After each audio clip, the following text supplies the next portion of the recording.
이 시간 우리에게 주시는 하나님의 말씀 사사기 16장 18절에서 22절까지 말씀입니다.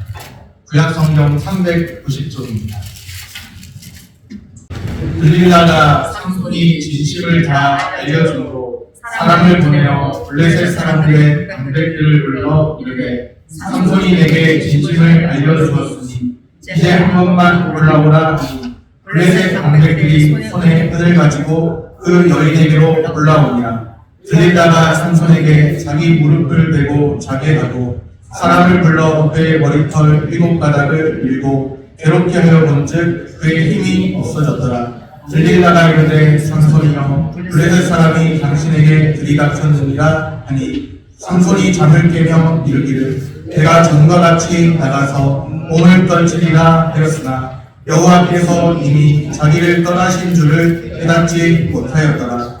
블레셋 사람들이 그를 붙잡아 그의 눈을 빼고 끌고 가사에 내려가 밧줄로 매고 그에게 옥에서 맷돌을 돌리게 하였더라. 그의 머리털이 밀린 후에 다시 자라기 시작하니라. 아멘. 샬롬, 주님의 평강이 함께하기를 소원합니다. 네. 블레셋으로부터 이스라엘을 구원할 사명이 있습니다. 그런데 사명을 완수하지 못하죠. 오히려 비참한 상태에 떨어졌습니다. 들릴라라는 여인을 사랑하는 것부터가 사근이었습니다. 들릴라에 대한 삼손의 믿음, 결국에 배신으로 돌아왔습니다. 19절에 보면 들릴라가 삼손에게 자기 무릎을 베고 자게 하고 그렇게 말씀하죠.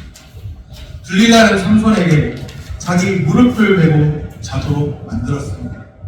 삼손에게 들릴라의 그 무릎은 달콤한 유혹이었습니다. 우리가 세상을 살아가면서 하나님을 믿는 그 믿음으로, 우리 주 예수 그리스도를 믿는 그 믿음으로 살아갈 때 죄와 세상의 유혹이 다가옵니다. 삼손에게 들릴라의 무릎은 달콤한 유혹이었습니다. 그 달콤한 유혹은 치명적인 유혹입니다. 밤의 여인이 작은 태양을 삼켜버립니다. 삼손은 죄의 달콤함에 취해서 영적으로 무감각한 상태에 있습니다. 우리도 마찬가지죠.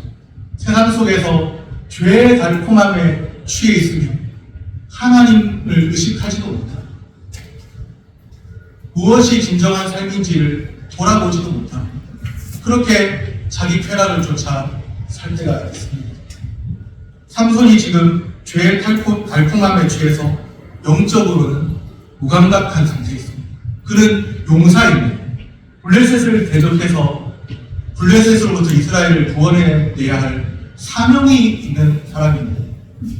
뭔가 눈을 뜨지 못한 사람처럼, 깨어있지 못한 사람처럼 죄의 달콤함에 취해 있고 영적으로 무감각한 상태에 있습니다. 20절 말씀입니다. 들릴라가 이르되 삼손이여 블레셋 사람이 당신에게 들이닥쳤느니라 하니 삼손이 잠을 깨며 이르기를 내가 전과 같이 나가서 몸을 떨치리라 하였으나 여호와께서 이미 자기를 떠나신 줄을 깨닫지 못하였더라. 참 무서운 말씀이에요. 여호와께서 이미 자기를 떠나신 줄을 깨닫지 못하였더라. 깨닫지 못하고 있는 모습이죠. 삼손은 블레셋 사람이 침입해왔다는 소식을 듣고 잠을 깹니다. 내가 전과 같이 나가서 몸을 떨치, 이전에 블레셋에 대항해서 승리한 경험이 있기 때문에 내가 전과 같이 나가서 또 블레셋과 대항해서 싸우고 이전에 하던 것처럼 그렇게 블레셋 사람과 싸우겠다 하는 것이죠. 그런데 성경은 이렇게 말씀합니다. 여호와께서 이미 자기를 떠나신 줄을 깨닫지 못하였다. 이제 삼손은 어떻게 되나요? 21절 말씀입니다. 블레셋 사람들이 그를 붙잡아 그의 눈을 빼고 끌고 가사에 내려가 돛줄로 매고 그에게 옥에서 맷돌을 돌리게 할까? 블레셋 사람들이 삼손을 붙잡았습니다. 싸움에서 진 삼손의 눈을 뽑았습니다. 앞을 보지 못하게, 더 싸우지도 못하게 눈을 뽑아버렸어요. 유혹에서 빠져나오지 못해서 빛을 상징하는 자신의 눈을 잃게 됩니다. 태양이 빛을 잃는 순간입니다. 세상의 빛으로 살아야 될 하나님의 사람, 비참한 상태에 떨어집니다. 삼손은 돛줄에 매여서 감옥에서 맷돌을 돌리는 일을 하게 됩니다. 블레셋과 싸워야 할 용사인데 맷돌을 돌리고 있습니다. 여기서 맷돌은 그냥 단순히 작은 그런 맷돌 아닙니다. 가축의 힘을 이용해서 돌리는 연자 맷돌을 의미합니다. 삼손에게 마치 짐승처럼 그 연자 맷돌을 그 힘으로, 그 대단했던 힘으로 한번 끌고 맷돌을 돌려보라고 하는 거죠. 짐승처럼. 삼손이, 용사 삼손이, 사사 삼손이 짐승 취급을 받습니다. 때로 하나님의 백성도 자신의 사명을 온전히 감당해야 할 그 자리에 있는데 영적인 무감각하게 함에 떨어지면 세상으로부터 지탄을 받기도 합니다. 세상의 빛으로 살아야 될 사람인데 도덕적으로 좀 뭔가 잘못된 일을 하거나 영적인 무감각함에 떨어져 버리면 세상으로부터 비난을 받습니다. 용사 삼손이, 사사 삼손입니다. 영적 암흑기에 그 암흑기를 이끌고 가야 하는, 하나님의 백성들을 이끌고 가야 하는 하나님의 사람입니다. 그런데 지금은 블레셋과 싸우는 일을 하는 게 아닙니다. 짐승 취급을 받고 있습니다. 연장의 맷돌을 들면서 비참한 상태에 떨어졌습니다. 주님이 떠나신 결과는 참담했습니다. 영광스러운 사사의 모습이 아닙니다. 적국의 노예 신세로 전락했습니다. 주님이 떠나가시면 그 어떤 소망도 기대할 수 없습니다. 내가 전에 이렇게 강한 용사였다. 다 필요 없어요. 주님이 떠나가시면 그걸로 끝입니다. 내게 다른 어떤 결핍된 것이 있어도 주님이 나와 함께 하시면 소망이 여전히 있습니다. 주님이 떠나가시면 그 어떤 소망도 기대할 수가 없습니다. 다른 것이 다 채워져도 하나님을 잃어버리면 우리는 끝인 사람입니다. 주님이 떠나가시면 그 어떤 소망도 기대할 수 없습니다. 오직 주님 안에 거하는 자에게만 소망이 있습니다. 날마다 주님 안에 거하며 주님과 동행하는 그 기쁨으로 사시기를 바랍니다. 사사기 13장 1절에 보면 블레셋이 이스라엘을 40년간 압제했습니다. 40년. 또 사사기 15장 20절에 보면 삼손이 이스라엘의 사사로 20년을 지냈습니다. 블레셋의 이스라엘 압제 기간 40년의 절반에 해당하는 기간을 삼손이 사사로 지낸 것이죠. 딱 절반이에요. 암시하는 바가 큽니다. 단순히 기간 비교만이 아니라 전후의 문맥들을 잘 살펴봅니다. 삼손이 사사로서의 그 사명을 온전히 감당하지 못해서 블레셋의 압제로부터 온전하게 그 일들을 해내지 못하는 것을 보게 됩니다. 온전한 승리를 이루지 못하는, 일시적인 승리는 있었지만 온전한 승리를 이루지 못하는 것을 알게 됩니다. 사사기 13장 5절에 보면 삼손의 출생 예고가 나옵니다.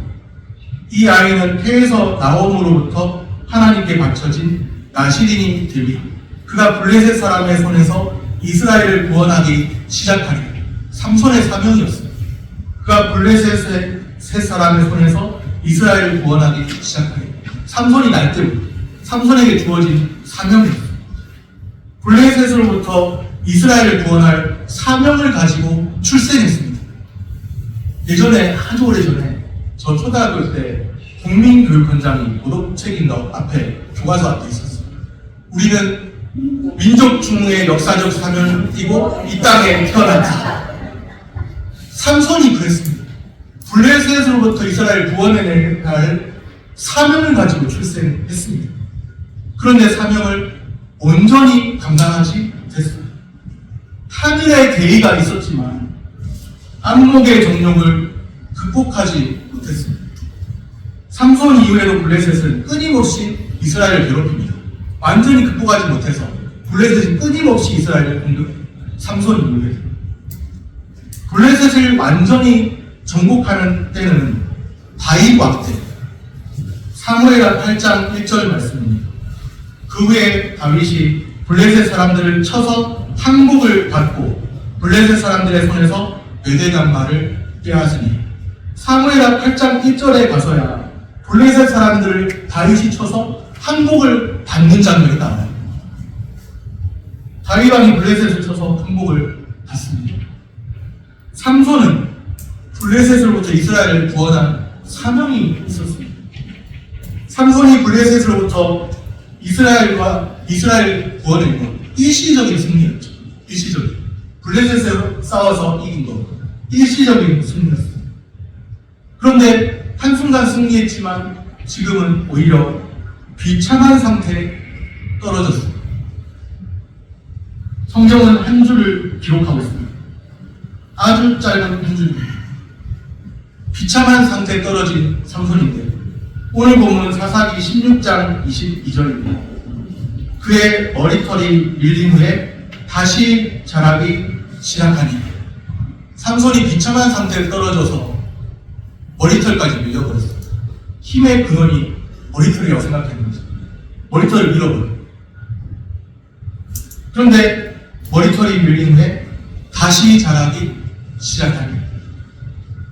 삼손의 머리털 자체가 힘이 있었던 것은 사실이 아닙니다. 삼손의 힘의 근원은 머리털이 아닙니다. 삼손의 머리털은 그 자체로 마술적인 효력을 가진 것이 아닙니다. 삼손의 자르지 않은 긴 머리털은 나시림, 구별된 하나님의 사람의 상징일 뿐입니다. 하나님의 말씀에 순종하지 않았기 때문에 힘을 잃어버립니다. 그런데 삼손의 머리털이 다시 자라기 시작합니다.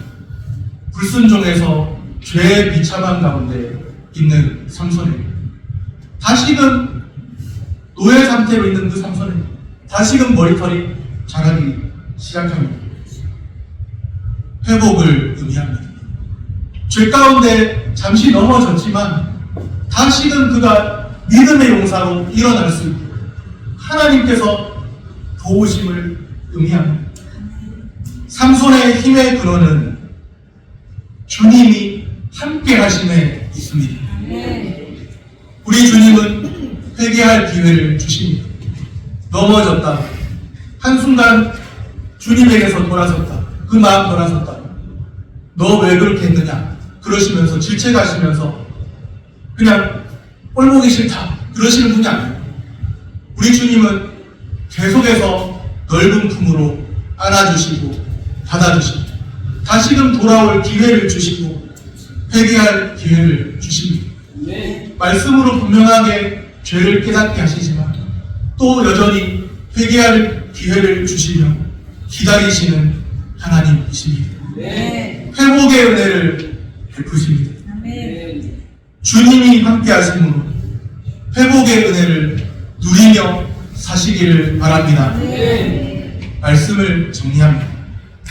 주님이 떠나가시고, 오늘 말씀은 주님이 떠나가시고 그 어떤 소망도 기대할 수 없습니다. 삼손의 힘의 근원 주님의 함께 하심에 있습니다. 주님이 떠나가시고 또 주님이 함께 하시고 주님과 늘 함께하는 빛을 잃지 않는 작은 태양으로 살아가시기를 축복합니다. 세상의 빛된 소명 잘 감당하며 사시기를 축복합니다. 기도하겠습니다.